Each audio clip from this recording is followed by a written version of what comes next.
C'est-à-dire pour en tirer quelques vils prix, comme ces 15 millions de dollars qui représentent le bénéfice net des ventes de la version standard revue et corrigée.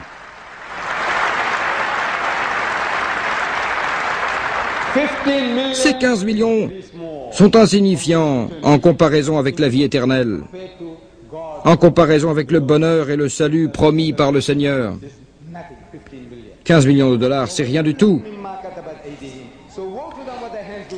C'est-à-dire malheur à eux pour ce que leurs mains ont écrit.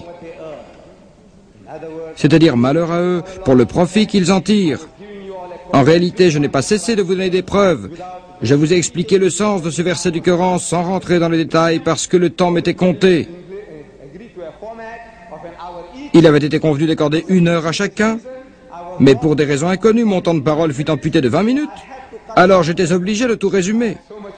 J'aurais pu m'étendre plus longtemps sur le sujet, mais j'ai préféré garder cela pour demain.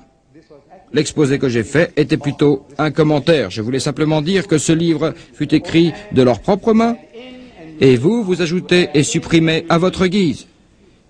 Et cela, comme vous le constatez, est une preuve suffisante. Le livre que vous avez est la preuve éclatante que les écritures ont été falsifiées.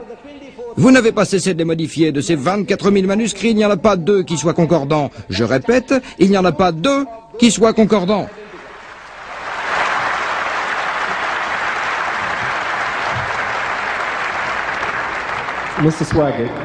Monsieur Swaggart, y a-t-il dans l'Ancien Testament des textes qui annoncent la venue du prophète Mohammed après Jésus?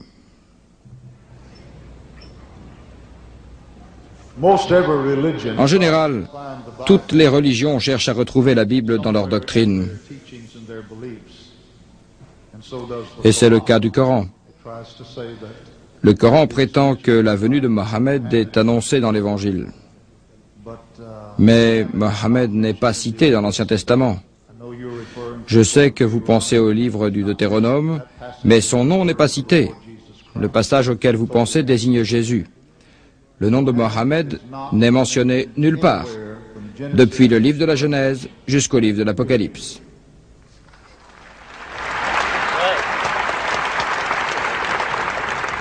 Ahmed. Monsieur Ahmed Didat, que pensent les musulmans du fait que les malades sont guéris au nom de Jésus?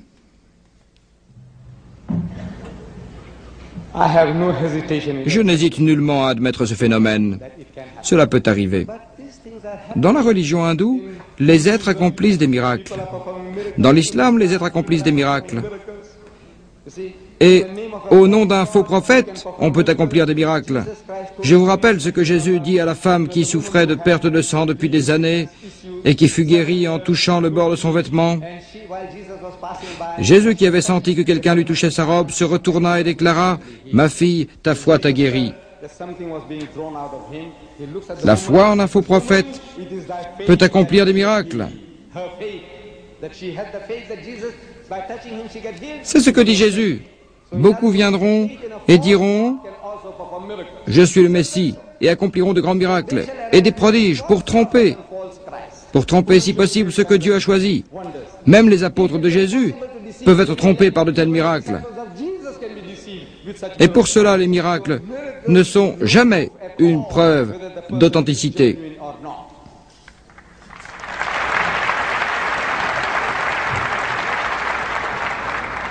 Mr. Jimmy Swaggart. Monsieur Jimmy Swaggart, pourquoi l'Ancien Testament ne mentionne-t-il pas que Jésus est fils de Dieu?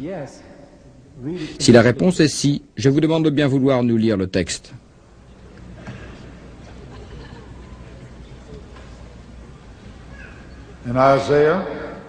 Dans le livre d'Isaïe, chapitre 7, verset 14, il est dit « Le Seigneur vous donne lui-même un signe. La Vierge va être enceinte et mettre au monde un fils. Elle le nommera Emmanuel.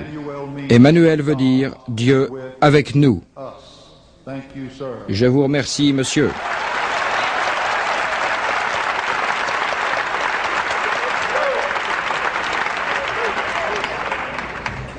Ahmed Didat. Who would deny Ahmed Didat, peut-on nier que Dieu est capable de conserver éternellement sa parole, la Torah, l'Évangile et les autres écritures révélées?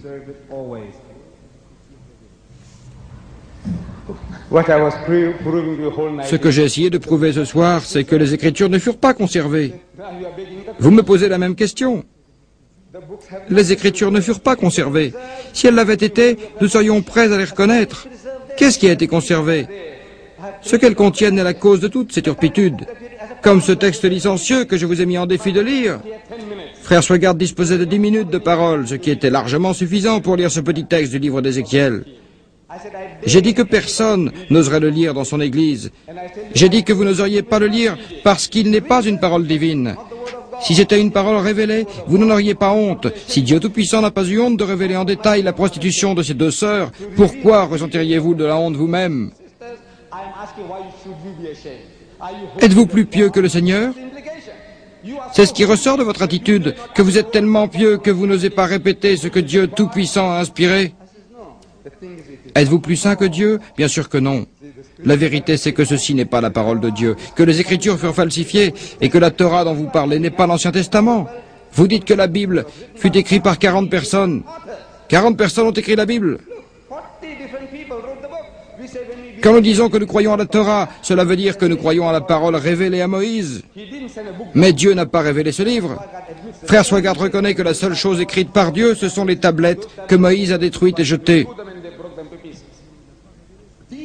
Quant aux 5 premiers livres de la Bible, s'ils avaient été écrits sur les tablettes, il nous aurait fallu un gratte-ciel pour pouvoir les conserver. Où Moïse a-t-il conservé les 5 livres, la Genèse, l'Exode, le Lévitique, les Nombres et le Deutéronome? Où les a-t-il conservés? Non, ils ne sont pas les livres de Moïse. Et pour quelle raison Moïse outrageait-il le prophète Lot, son frère, en décrivant l'inceste commis avec ses 2 filles? Pourquoi faire? Reuben, un des fils de Jacob, commet l'inceste avec sa mère. Pourquoi? Et Judas, père du peuple judaïque et du judaïsme, commet l'inceste avec sa belle-fille sur le bord de la route. En se rendant à Timna, il voit cette femme assise au bord du chemin. Il lui dit, « Laisse-moi venir avec toi. » Elle répond, « Que me donneras-tu pour cela ?» Il dit, « Un chevreau de mon troupeau. » Elle réplique, « Quel gage me donnes-tu? Quel gage veux-tu » demande-t-il. Elle répond, « Ton cachet personnel avec son cordon et le bâton que tu tiens. » Et il les lui donne.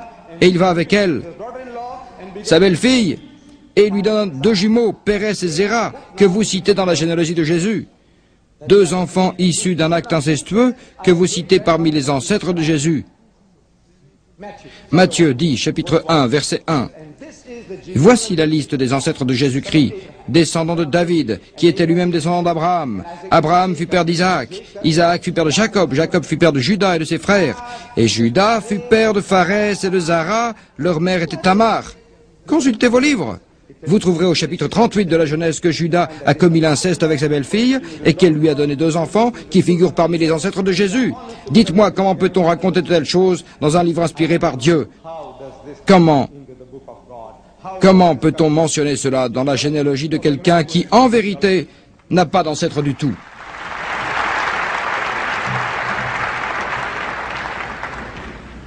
Mr. Swagard voudrait-il accéder à la demande d'Ahmed Didat et lire les textes de la Bible dont il est question? Je pense qu'il s'agit de ces passages visés par M. Didat pendant son discours.